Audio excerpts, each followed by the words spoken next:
नमस्कार, मैं श्यामगिरी। आप देख रहे हैं टीएफडी इंडिया लाइव। टीएफडी इंडिया लाइव में आप सभी दर्शकों का स्वागत है। बिहार के अंदर सम्राट चौधरी का विरोध जम के हो रहा है और सम्राट चौधरी को यह एहसास तो हो चुका है कि वह सीएम बिहार ज्यादा दिन तक नहीं रहेंगे। यह एहसास सम्राट चौधरी को हो चुका है और बिहार की राजनीति ने भी कहीं न कहीं यह निश्चित कर लिया है कि सम्राट चौधरी को सीएम की कुर्सी से हटाना है और इसे दो नजरिए से देखना पड़ेगा। एक कि नीतीश कुमार के पार्टी के लोग सम्राट चौधरी से सहज नहीं है, असहज है और जनता उनसे इतने ही दिनों में ऊब चुकी है। जो कार्रवाइयां और तरीके हैं उनके वह शुभ नहीं है। सम्राट चौधरी ने यह दिखा दिया कि भारतीय जनता पार्टी की जिन राज्यों में भी सरकार आती है तांडव मचता है, अन्याय होता है, दबंगई होती है, ठोकाई होती है, पिटाई होती है, अलग अलग तरीके बुलडोजर चलता है। यह साबित करती है बिहार के लोगों ने नायाब तरीका विरोध का अपनाया है। जैसे ही सम्राट चौधरी अपने घर से निकलते थे 1 घंटा पहले रास्ते बंद कर दिए जाते। नीतीश कुमार के वक्त यह नहीं होता था, कहीं भी नहीं होता। और अब युवा आ जाते हैं भारी तादाद में और हॉर्न गाड़ी का मार करके विरोध जताते हैं। सोचिए क्या हैसियत इन नेताओं की रह गई है जनता के बीच में। और दूसरा कारण नीतीश कुमार के पार्टी के अंदर असंतोष और घमासान।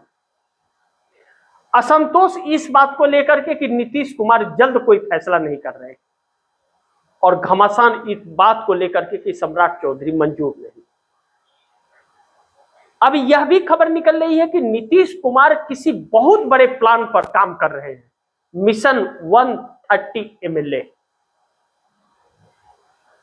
और लालू प्रसाद यादव ने इंडिया गठबंधन के घटक दलों का अपने आवास पर गुप्त बैठक, जिसका बैठक के अंदर से बाहर कोई खबर ही नहीं आई, और बुला लिया ममता बनर्जी को, अखिलेश यादव को, राहुल गांधी को, बाकी सबको। और यह सब कुछ राहुल गांधी के बयान के बाद, जब राहुल गांधी ने कहा कि सरकार 1 साल के अंदर गिर जाएगी। लेकिन चंद्रबाबू नायडू तो अल्टीमेटम दे बैठे मोदी को खुले कि देख लो भैया, आपको सत्ता में रहना है तो संभल लो, वरना सत्ता गंवा बैठोगे। यानी कि राहुल गांधी की बातों पर मुहर लग रही है। यह बात क्यों और कैसे कही चंद्रबाबू नायडू ने बहुत अद्भुत है। चंद्रबाबू नायडू ने युवाओं के आक्रोश को लेकर के चिंता जताई। जिस तरह बेरोजगार या जिस तरह से मजदूर, जिस तरह से पेपर लीक के शिकार बच्चे, जिस तरह से किसान सड़क पर, और राहुल गांधी लगातार सबके साथ बैठक कर रहे। आक्रोश यूथ कांग्रेस का सड़कों पर दिख रहा है साफ तस्वीरों में। और राहुल गांधी के इस बयान के बाद कि साल भर के अंदर सरकार गिर जाएगी, और उन्होंने तर्क उदाहरण भी रखे कि यह आर्थिक तंगी और आम जनता के बीच सरकार को लेकर के अविश्वास मुख्य कारण है। तो ऐसे में 11 दिनों का अल्टीमेटम यूथ कांग्रेस ने प्रधानमंत्री मोदी को दिया कि 11 दिन में इस्तीफा शिक्षा मंत्री धर्मेंद्र प्रधान का हो जाना चाहिए, अन्यथा हम दिल्ली का घेराव करेंगे। और वह नरेंद्र मोदी सरकार के लिए घातक साबित हो सकता है। और इससे बचने के लिए चंद्रबाबू नायडू अल्टीमेटम दे रहे हैं मोदी सरकार को कि संभल जाओ, उन्हें छेड़ने की कोशिश अगर करोगे आप तो आपकी सरकार गिर जाएगी। यानी कि राहुल गांधी की बातें असर कर गई है और इस सरकार को गिराने के लिए मोदी सरकार को मात्र 20 सांसदों की जरूरत है। चंद्रबाबू नायडू ही काफी है। नीतीश कुमार की अलग प्लानिंग है, और नीतीश कुमार की प्लानिंग तो सम्राट चौधरी के लिए बहुत बड़े संकट के रूप में आ जाएगी, क्योंकि वह तो कुछ और तैयारी में है। नीतीश कुमार का बयान बहुत कम आता है, लेकिन घमासान हो रहा है यह खबर तो चल रही है, और नीतीश कुमार अपने बेटे को ऊपर लाने के लिए हर संभव प्रयास कर रहे हैं कमान सौंपने का, क्योंकि ललन सिंह और संजय झा ने तो धोखा दे दिया, जिस थाली में खाया उसी में छेद कर दिया, पार्टी पर ही कब्जा की तैयारी कर लिए। ऐसे में नीतीश कुमार की नजर इन युवाओं और बेरोजगारों पर बहुत कम है, उससे उन्हें कोई लेना देना नहीं है। स्वार्थी जिसको कहते हैं वह निकल रहे हैं, उन्हें अपने लोगों से है। लेकिन वही जब वोट में कमी आ जाए तो फिर चिंताएं तो बढ़ती हैं कि वही वोट बैंक है और उन्हें प्रताड़ित किया जा रहा है। तो नीतीश कुमार को अपनी पार्टी का वजूद बचाने के लिए और वोट बैंक बचाने के लिए एक्शन लेना भी जरूरी हो जाएगा। लेकिन चंद्रबाबू नायडू और नीतीश कुमार में डिफरेंस है। चंद्रबाबू नायडू किसी न किसी के सहारे नहीं है, नीतीश कुमार है या तो विपक्ष के सहारे या तो भाजपा के सहारे। अपने दम पर एक बार भी उन्होंने सरकार नहीं बनाई, उस लायक अपने आप को नहीं बना पाए।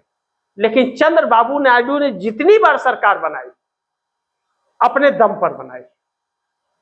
चंद्रबाबू नायडू अगर मोदी के साथ खड़े रहे तो चंद्रबाबू नायडू का भट्ठा बैठ जाएगा, पूरी पार्टी बैठ जाएगी, उनका पूरा वोट बैंक बिखर जाएगा।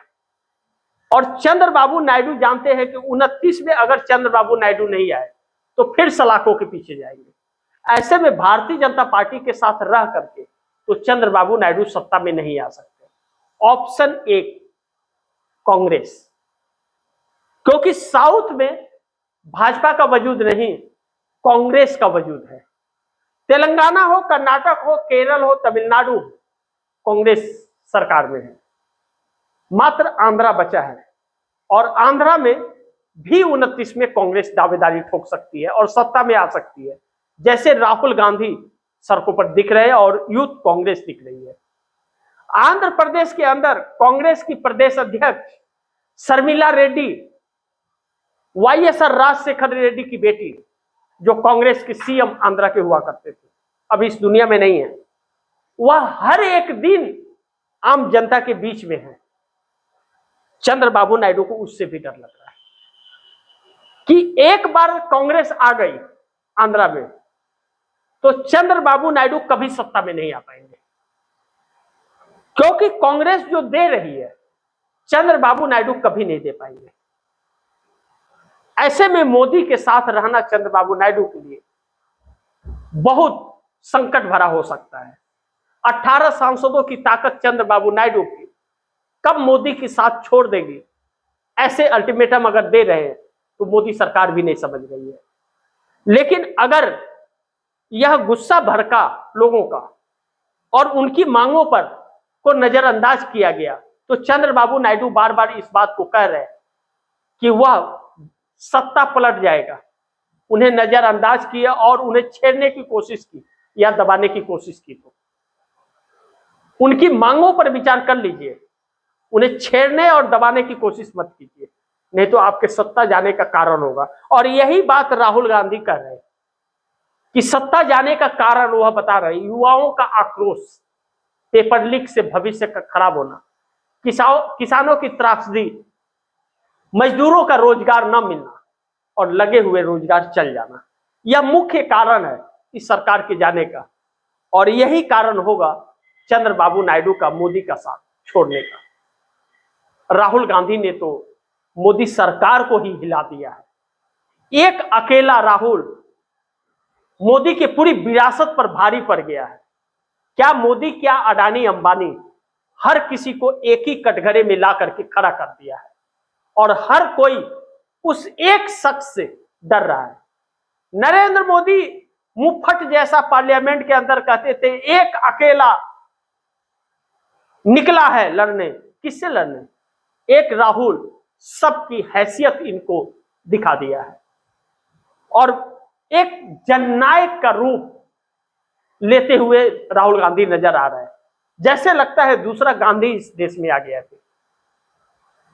जिसे न सत्ता का लोभ है, न जिसे कोई लालच है, सिर्फ जनता का प्यार उसे चाहिए और आजादी चाहिए, लोकतांत्रिक और संवैधानिक, जो नरेंद्र मोदी सरकार छीन रही है। यानी कि संकटों भरा ही नहीं, कांटों भरा भी मोदी के लिए यह सत्ता होने वाला है। अपने भी साथ छोड़ने वाले हैं और चंद्रबाबू नायडू जोर का झटका मोदी सरकार को देने वाले हैं, लेकिन नीतीश का झटका सम्राट चौधरी को कुर्सी से उखाड़ फेंकेगा। बाकी आप दर्शक क्या सोचते हैं, आप दर्शकों की क्या राय है, क्या सुझाव, कमेंट बॉक्स में जरूर दीजिएगा। इस खबर को ज्यादा से ज्यादा शेयर कीजिएगा, अपने दोस्तों को भी कहिएगा आगे शेयर करें। और आपने अगर टीएफडी इंडिया लाइव को सब्सक्राइब नहीं किया, सब्सक्राइब कर लीजिए, अपने दोस्तों को भी कहिएगा सब्सक्राइब करें। मिलते हैं अगली खबर के साथ, तब तक के लिए नमस्कार।